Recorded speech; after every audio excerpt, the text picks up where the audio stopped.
a-t-il déclaré dans son discours d'ouverture du sommet, le chef de l'Union africaine prenant ensuite place aux côtés des dirigeants du groupe. Le président de la Commission de l'Union africaine, Moussa Faki Mahamat, s'est félicité dans un message sur le réseau social X que cette adhésion pour laquelle il s'était mobilisé offrira un cadre propice pour amplifier le plaidoyer en faveur du continent et pour son efficace contribution à relever les défis mondiaux. Le continent africain était jusque-là représenté au G20 par un seul État, l'Afrique du Sud, dont le président Cyril Ramaphosa s'est dit ravi de la place offerte à l'Union africaine. Le président kényan William Ruto s'est félicité samedi que l'entrée de l'Union africaine au G20 allait offrir une voie et une visibilité à l'Afrique, le continent qui affiche aujourd'hui la croissance la plus rapide et lui permettra de faire valoir ses intérêts et ses points de vue au sein de l'instance. La présidence du Nigeria, également invitée à la réunion de Delhi, a aussi réagi sur X que le continent africain se réjouissait de faire davantage avancer ses aspirations sur la scène mondiale en utilisant la plateforme du G20.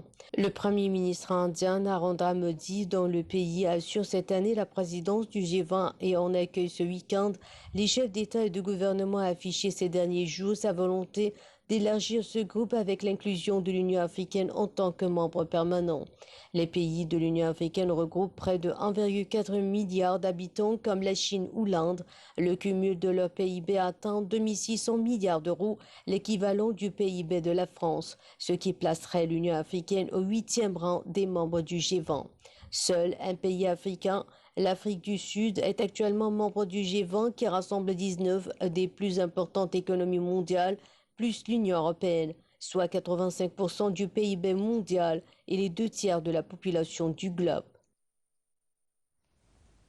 Le Premier ministre indien Narendra Modi a invité le président Abdel Fattah el-Sisi à participer au sommet du G20 à New Delhi lors de sa visite au Caire en juin dernier, au cours de laquelle l'Égypte et l'Inde ont signé une déclaration conjointe visant à élever les relations entre les deux pays au niveau d'un partenariat stratégique.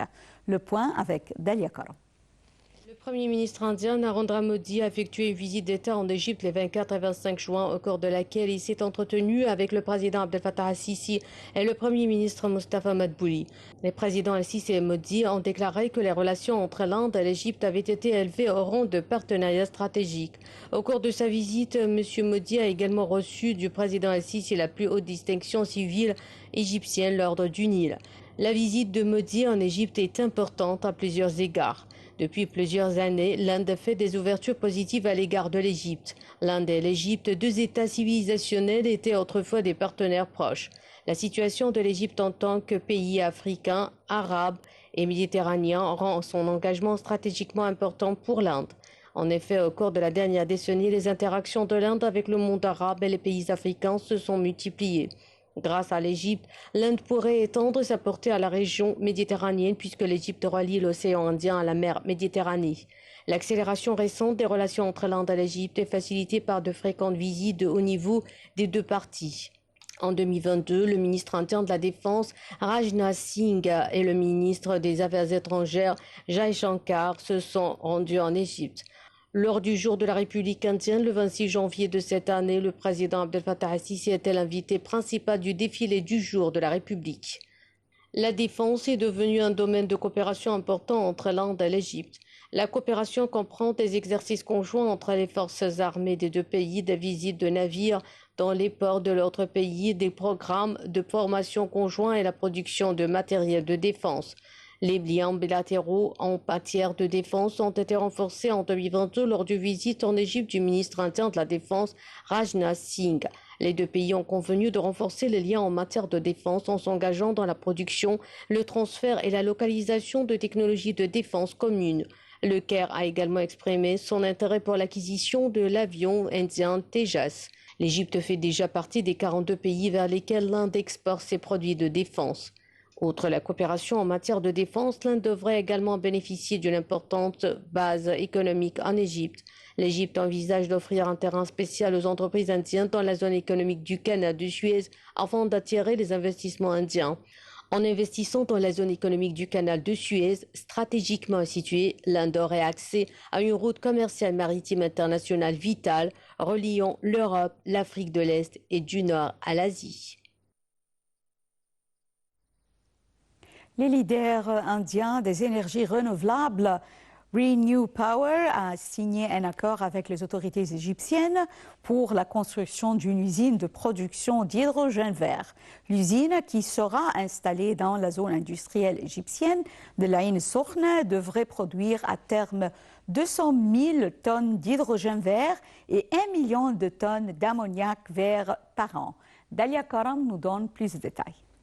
Indien des énergies renouvelables, Renew Power, a signé un accord avec les autorités égyptiennes pour la construction d'une usine de production d'hydrogène vert dans la zone industrielle d'Ain Sokhna à 116 km au sud-est du Caire, a annoncé l'autorité générale de la zone économique du canal de Suez dans un communiqué publié vendredi 23 juin.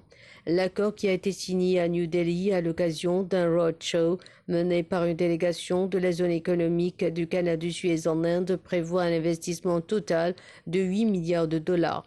Dans la ville portuaire d'Ain Sokhna, dans le gouvernorat de Suez, l'entreprise construira des unités capables de convertir de l'électricité en hydrogène et ses dérivés, soit une capacité attendue de 1,32 million de tonnes par an. L'usine sera construite en plusieurs phases. La première phase du projet, qui sera mise en œuvre entre 2023 et 2025, porte sur la construction d'une unité capable de produire 100 000 tonnes d'ammoniac vert et 20 000 tonnes d'hydrogène vert par an.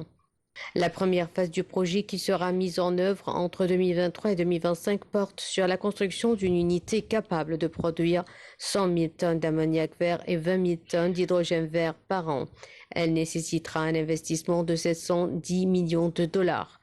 La seconde phase, qui sera mise en œuvre entre 2025 et 2029, vise une capacité de production annuelle de 200 000 tonnes d'hydrogène vert et 1 million de tonnes d'ammoniac vert, avec des investissements estimés à environ 7,147 milliards de dollars. Selon la zone économique du canal de Suez, les usines seront construites sur une superficie de 600 000 m² dans la zone intégrée de Sokhna. En tout, Renew Power devrait investir 8 milliards de dollars pour une capacité globale de 220 000 tonnes d'hydrogène vert et 1,1 million de tonnes d'ammoniac vert par an, après l'installation d'un électrolyseur de 1,5 gigawatt alimenté par 5,68 gigawatts d'énergie renouvelable. Il s'agit de l'un des plus gros projets d'hydrogène vert annoncés en Égypte. Monsieur Walid Gamal-Eddine, président de l'autorité générale de la zone économique du canal de Suez, SZ-Zone, a assisté le 9 avril 2023 à la pose de la première pierre du projet d'usine indien Flex Egypt, spécialisé dans la production de polyéthylène PET dans la zone industrielle de Sokhna.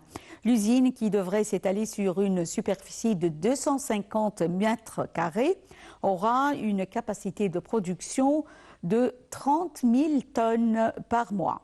Outre le marché intérieur égyptien, elle servira d'autres pays du Moyen-Orient. Les détails avec Dalia Karam.